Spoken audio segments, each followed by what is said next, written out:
Happy New Year, everybody. Rusty Blackwood here, and I welcome you to my loft on this January 5th, 2026. Yeah, we have made it. I'm a little late in getting my greeting in, but better late than never. So, I'm going to get up off my knees here and model this lovely suit for you today. So bear with me while I get my bearings. This is a two-piece copper satin suit by Shein. As you know, I model the majority of my media wardrobe is from Shein. This is a very, very lovely suit. Very comfortable. We're rocking the 80s here with shoulder pads.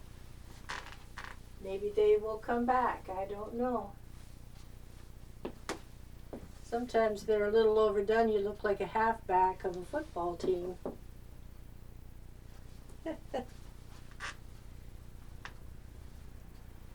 This can be worn with just a bra if you choose, or I'm wearing it with a black bodysuit.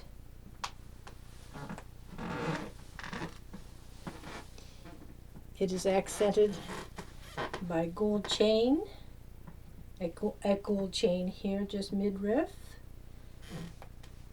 and it is held by two gold tone brackets either side.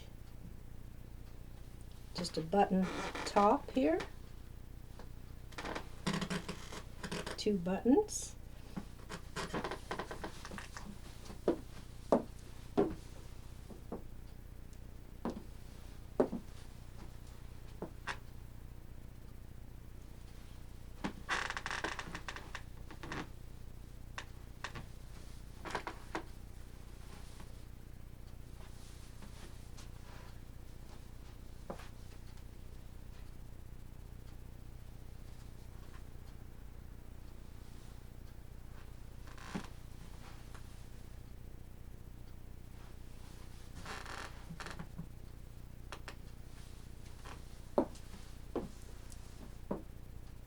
I so look forward to Haute Couture at the end of this month. I believe it goes from the 26th to the 29th.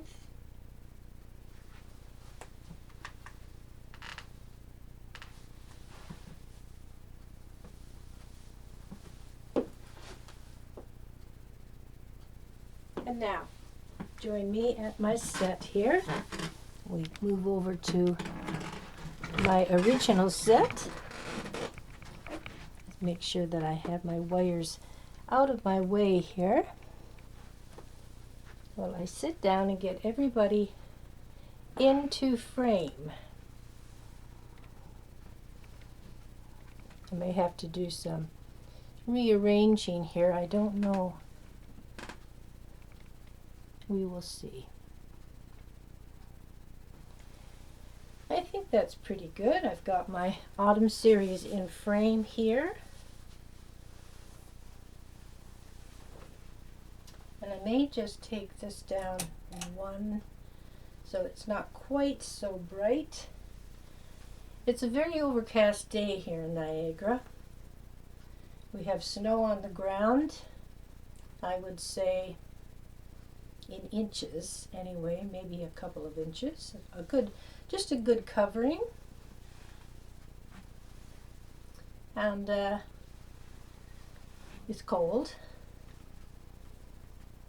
It's well below freezing, which is good to get rid of a lot of these nasty viruses and colds that just will not seem to leave. I'm still fighting this cold that I've been trying to stay 2 steps ahead of since well before Christmas. My eldest son, Jamie, has been battling a bout of bronchitis that just, is just hanging right in there. And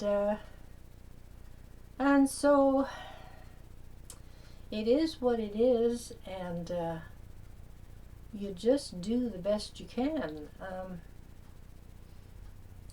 Jamie is asthmatic to begin with, always right from the time of childhood, and and so I think he's a little bit more susceptible to these kind of things. He usually gets a bit of a go of it every winter, but this winter it's really been a really serious bout with it, and I keep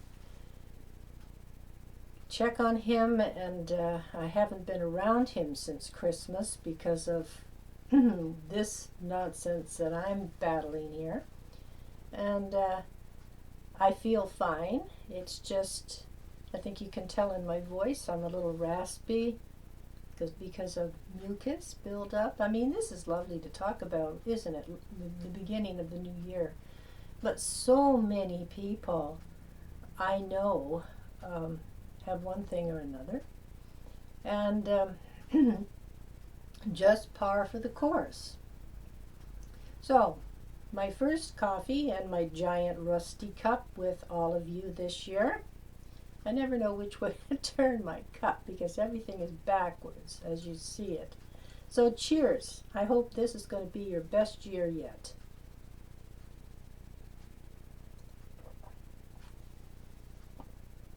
I know I'm going to do my best to try to make it one of mine, regardless of what's going on in the world. God is in control. He has got us, regardless of all these globalists and evil doers that think that they are in control and they're going to have their way, and it might seem like that for some time yet to come, but in the end they're going to find who's in control, who's always been in control, and who always will be in control. And so they can have their fun while they can. If you can consider everything what's been going on for the last quite a few years now fun, because it's really anything but. And but I've gotten to the point where I'm,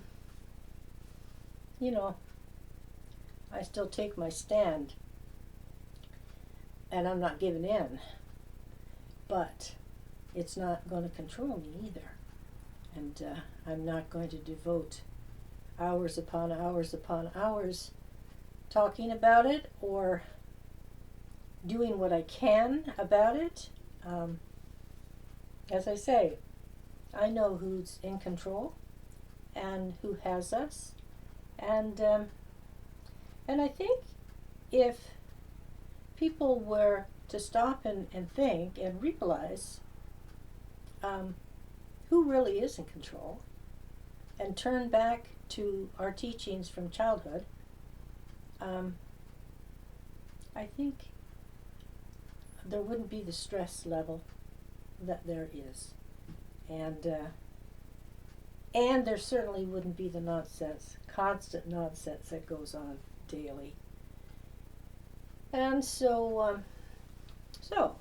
I had a very lovely Christmas this year. I had very laid back Christmas. It was because it was the first Christmas happening since my brother Rick's passing a year ago on the 27th of December, 24. And so 1 year down, 1 year behind us now, and onward we go until we meet again. And so I didn't celebrate like I normally do, didn't decorate like I normally do, very, very minimal, just to mark the season, and so next year will be better. As time goes on, I've learned that through the loss of my parents, that you don't think you're ever going to feel happiness again, or you're never going to ever going to be without that constant ache. It's like a hole in your heart that will never close. And you never forget, as time goes by, you never forget. But it does get easier to cope with. And it's coming, let me see, for my father on the 1st of February, it will be, I believe, 52 years since Dad's been gone. And it is a full 10 years since my mother has passed. And just 1 year now since my brother passed. And so it is still very raw, and but it too is getting easier, a little bit easier than this time a year ago. And this time a year ago yesterday was Rick's funeral. And so but the memories are there, and wonderful memories filled with happiness and laughter and smiles and jokes. Rick loved to joke. He always had a joke to tell. And or a story of some kind. I think that's why when he come up with Durwood Tug Bottom, it wasn't surprising. And he used to get such enjoyment out of Durwood every time I come out with a new Durwood story. And I think when I get before the Grandeur, the making of a Horsemaster finished, which I plan to release this coming spring, late spring, I think I'm going to sit down and let Durwood take me over and do another installment of Durwood Tug Bottom. Probably the last one. But there again, when you write, who knows? If you're doing a continuing series, there's always something else that comes to mind that you can do with the character or take the character, and but I will see. This would put it at a 4-book series instead of just a 3. And if I were to write another one after this one, it would be like an odd 5-book, and usually I would prefer it to be a 6-book. But 4 is an even number, and so I think if I do another one, I will write it to be the last one. And so basically, I think because this will be the first one, if I write another Durwood, that Rick won't be reading physically anyway, in person, and so I'll see how it goes. But I've already got ideas in mind for a new novel. I haven't really settled on a title yet, so I really don't want to say a title at this point in time. But it revolves around a tower and a vineyard, and in Niagara. And so, and I think this one is going to be more suspense and maybe a little touch of horror. I'd like to try my hand at that. I have never written a complete story in the horror genre, but I don't know how many more books are in me to write, or whether I will get around to doing it. But when you write, that's what happens. There's always stories coming to mind. Pulling from experience in life, or things that you like, or situations that you can envision yourself in, and to be able to write about it and make an actual storyline, a novel out of it. And so we'll see. But before the Grandeur, I'm going back to work on that today, because I haven't done any work on it since before Christmas, as I wanted to take enjoy the Christmas holidays like anybody else, and so I must be getting back to work on that, because like I tell people, novels don't write themselves. Nothing writes itself, whether it be a short story, a poem, or a full-length novel. And so it's time I was returning to work, but it is coming right along.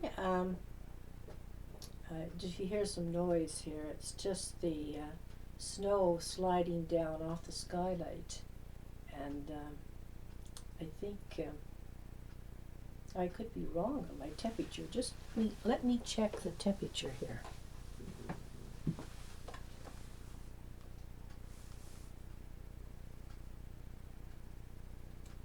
Come on here. Just enjoy my set while I'm out of frame here.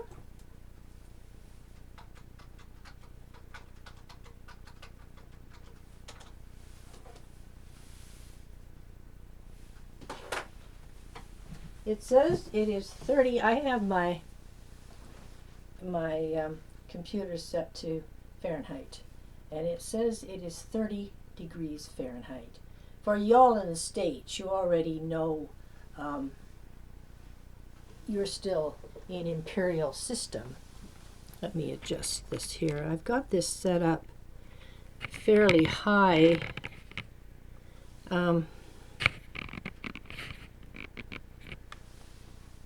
For when I do the model, that's better.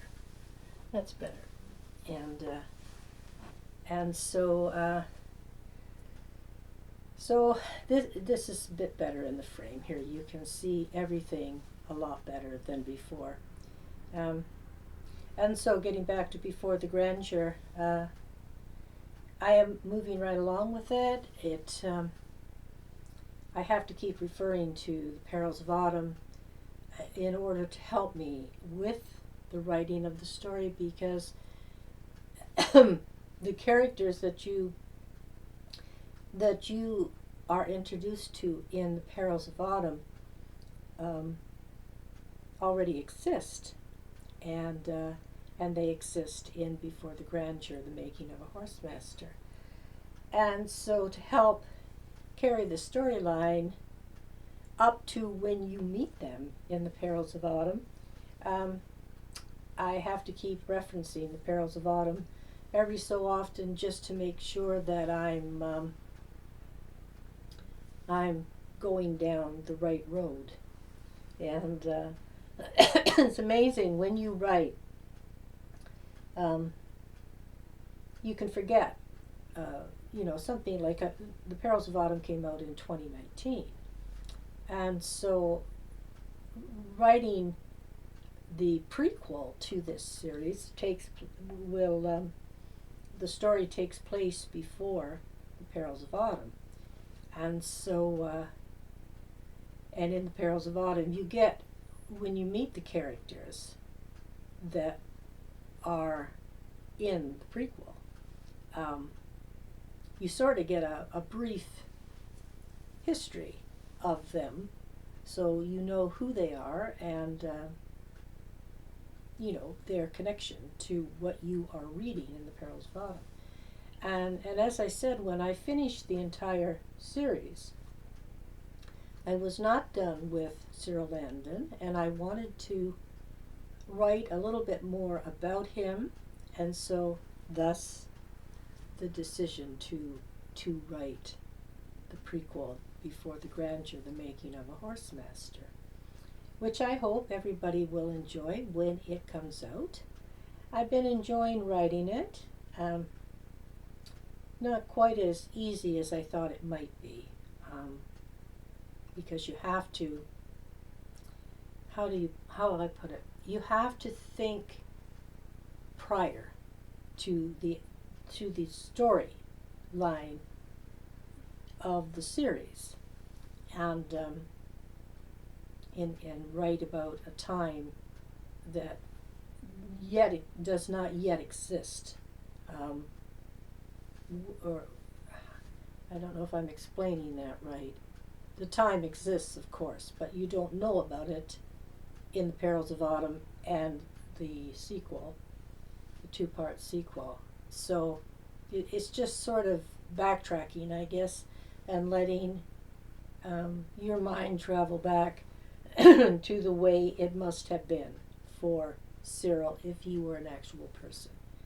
And so, but this is all part of writing. It's all part of the enjoyment of writing, and the ups and the downs, and the enjoyment and the aggravation sometimes. But it's all part of what a writer does. It's all part of an author's life. And so, let me see. I've been letting George come back up here a little bit at a time, because I had developed allergies against him, and so, but when I take my medication, it certainly helps. It doesn't diminish totally, but it certainly helps. And of course, since he's been letting him come back up here, now he got, hair and stuff, and I adore him. He's like a little ribbon, he's so slender, and when he walks around things, he's like he slithers. He goes around, and he's very smooth, and not oily. He doesn't have oily fur, but extremely slick, I guess. Maybe that's the right adjective. But he is very loving, and I think if George were a little human, I think he would be having problems. He's very nervous, and you have to keep that in mind. He has a very extremely finicky stomach, and he runs away if somebody comes. He certainly he's certainly not bold in any way. And the other kitty, Mallory, the one that I refer to as the madam, she is extremely social. Doesn't matter whether she's ever seen anybody before or not. She greets people. She is very, very sociable. She comes out and comes up to meet them and greet them, and doesn't, become bothersome where she won't leave people alone, but she doesn't run away and hide. Whereas George, you don't see George until maybe 15 minutes or so after somebody leaves, and then George will appear again. But that's George, and like human in that way. Sometimes there's people that you can't wait to see, and you enjoy their company every second you have it, and then there's other ones, they're, let's just say, you're not sorry when the time comes and they're going to go. So, it is what it is. And so,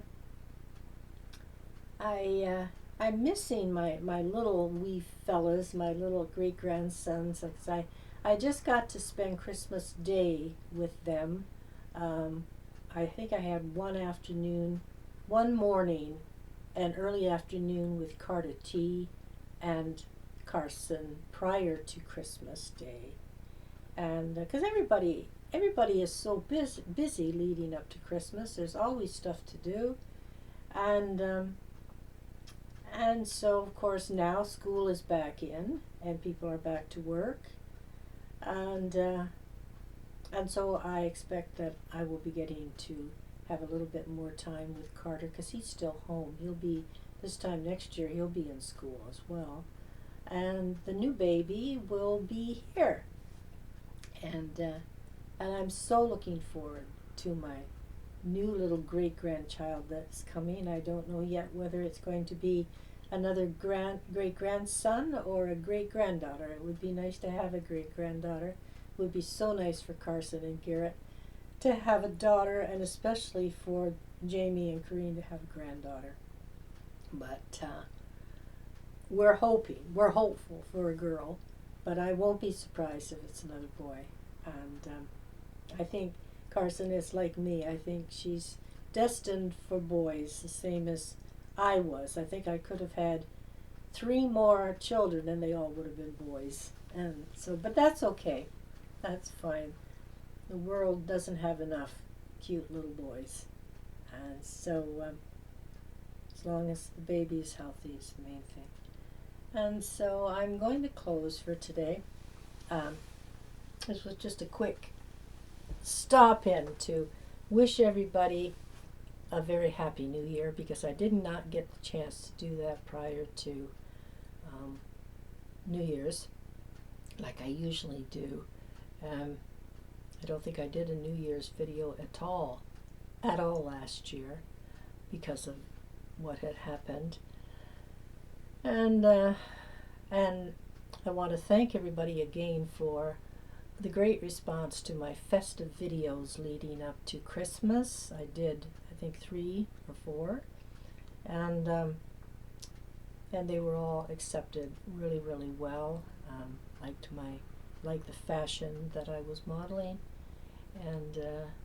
and so it's always something nice to look forward to. And so anyway, I ask you please to like this video. Please comment it if you would. Let me know how you like this copper satin lovely suit from Shein, and please share the video if you would, and please subscribe to my channel and help me to get my numbers up. I enjoy doing these videos. It's a way to connect with everybody on the other side of the screen here that follow my work, and or just follow me as a personality and a public figure. And so I wish God's blessings to each one of you out there. Please stay well, stand strong, and I'll be back again probably once more before Haute Couture Week. I won't promise that. I will try and touch base with everybody then. So until I do see you again, peace and love to everybody out there. Thanks again, everybody. I'll talk to you soon. Bye-bye for now.